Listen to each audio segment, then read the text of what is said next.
So this is the first time I've ever taken physical chemistry. Before this class, I didn't know what physical chemistry was, and I've actually never even heard of physical chemistry. And now that I've been in the class for about 12 weeks, I have a better understanding of what physical chemistry is. And one thing that really surprised me with this course was how heavily we used Excel. And Excel is a very important skill to use. And before this class, my Excel skills were not that great, but now that we've been through all the modules and we've learned different formulas, different ways to do graphs, my Excel skills have improved significantly.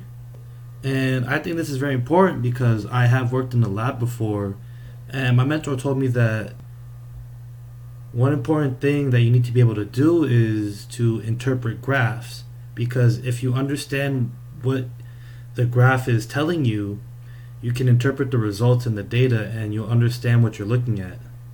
And this class has helped me become better at analyzing data from looking at graphs, because one of the main things that we do from our Excel sheets is that we graph all the data points that we have, and when we graph them, we need to be able to interpret what the graph means.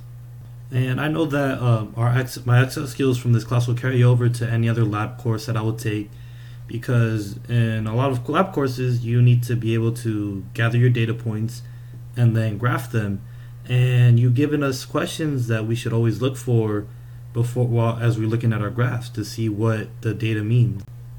And this is one of the classes where I know that everything that I've learned I will be able to use in the future, because these are very valuable skills that I've learned, and Excel is something that is heavily used within science. And I'm pretty glad that I've taken this course, even though it's a little bit hard.